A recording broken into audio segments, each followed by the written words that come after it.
Bonjour à tous, j'espère que vous allez bien. Aujourd'hui, je vais vous parler de la novélisation de Godzilla 2, Roi des monstres. Alors, si vous vous demandez pourquoi je fais une vidéo là-dessus, c'est parce que, au cas où vous ne le savez pas, c'est pas juste une novélisation, une version livre de Godzilla 2. Non, pas du tout. Il y a plein de choses qui sont rajoutées dans cette novélisation qu'on n'a pas vu dans le film. Donc nous allons parler des différences par rapport au film. Donc le roman commence par un prologue raconté du point de vue de Godzilla alors qu'il patrouille sur son territoire.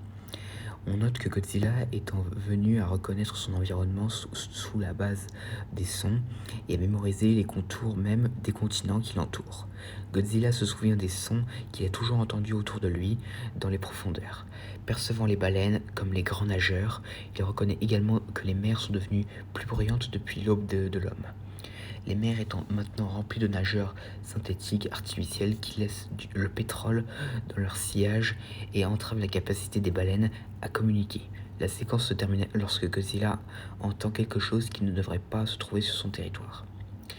Ensuite, des références explicites sont faites aux événements des romans graphiques officiels du Monsterverse, comme Godzilla Awakening ou Godzilla Aftershock. Alors que Ishiro Serizawa, Vivienne Graham et Sam Coleman prennent la parole devant le comité sénatorial, Emma Russell se souvient d'avoir été dans un comité similaire des Nations Unies en 2014, après l'échec de son plan initial visant à arrêter le Mutoprime. La nouvelle donne ensuite un bref aperçu des batailles de Godzilla avec le Mutoprime, déclarant qu'elles ont eu lieu peu de temps après que Godzilla ait vaincu les deux premiers Mutos, et qu'il a causé beaucoup moins de pertes. Serizawa se souvient de l'histoire de Monarch, y compris des expériences de son père dans l'organisation, alors qu'elle chassait à la fois Godzilla et Shinomura à l'époque de Godzilla Awakening. Donc ensuite, alors que la tête coupée de la femelle Muto est visible à l'intérieur de Castle Bravo dans le film, la novélisation rend compte que les carcasses du Muto mâle et du Muto prime sont également présents à Castle Bravo et qu'ils y sont également disséqués. Il y a aussi une brève scène où Alan Jonah et Asher partagent un verre à l'avant-poste 32 et se souviennent comment Emma a déjoué l'un de ses plans précédents lors des événements de Godzilla Aftershock. La G-Team, donc l'équipe Godzilla, qualifie fréquemment Jonah et ses mercenaires d'anarchistes. Beaucoup de titans qui ne font pas leur apparition dans le film et en dehors de leur nom sur des écrans d'ordinateur font des apparitions. Ils incluent le Léviathan au Loch Ness, Mokelem-Bambé au Soudan ou Typhon au Cambodge. Et d'ailleurs, en parlant de Mokelem-Bambé, il est décrit dans cette novélisation. Mais bon, que vous avez oublié ou que vous ne l'avez pas encore vu, j'avais fait une vidéo par rapport aux scènes coupées de Mokelem-Bambé. Donc voilà. Donc Behemoth a aussi un rôle légèrement élargi. Un chercheur à son avant-poste aide à le libérer avant que Monarch ne puisse le tuer de manière préventive, le considérant comme le titan le plus intéressant. Elle est tuée pendant l'évasion de Behemoth. Ensuite, alors il faut savoir qu'il y a aussi deux titans qui ne sont pas mentionnés dans le film, qui apparaissent dans la novélisation. Le premier, c'est Margigre, dont je vous avais fait une vidéo sur comment il pourrait avoir été tué. Et le deuxième, c'est Nakika, apparu dans Godzilla Dominion.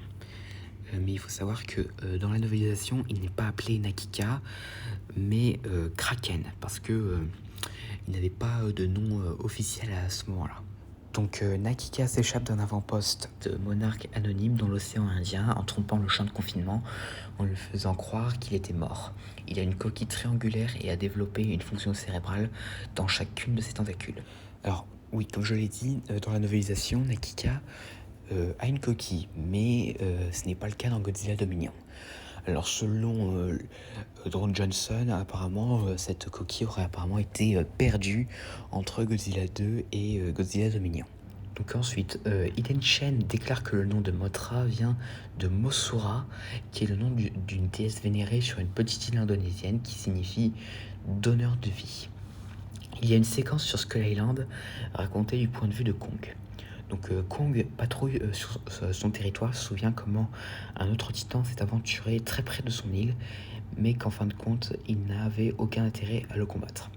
Kong entend l'appel de Ghidorah qui réveille les autres titans, mais Kong n'était pas intéressé par cet appel, car il n'a aucun désir de déranger le monde extérieur et est plus préoccupé par les questions sur son île. Kong pense aux différentes créatures de l'île, y compris les humains qu'il protège des rampants du crâne qui hantent encore ses rêves.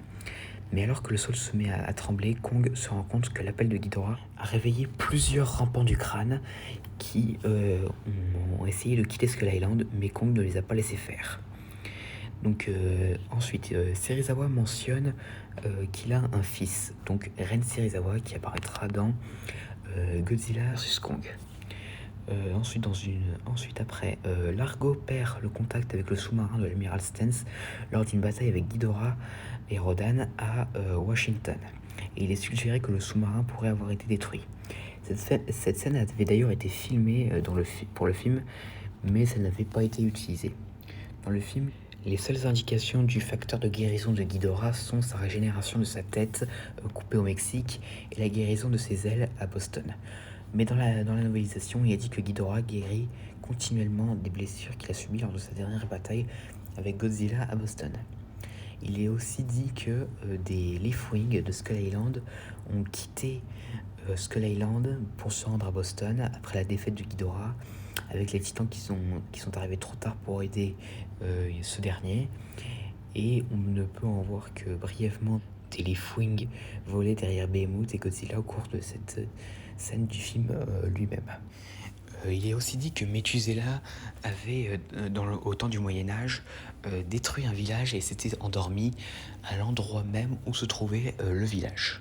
Il y a aussi une petite mention à Dagon, donc le père de Godzilla. Quand Madison vole l'orca, elle paralyse un homme de Jonah avec un pistolet paralysant. Et pour finir, il est dit que Madison aurait apparemment un lien plus spirituel avec Mothra. Donc voilà, c'était les différences par rapport au film de la novélisation de Godzilla 2. Donc une très bonne novélisation que je vous conseille au passage. Donc voilà, j'espère que cette vidéo vous aura plu. N'hésitez pas à me dire ça dans les commentaires. Et à la prochaine.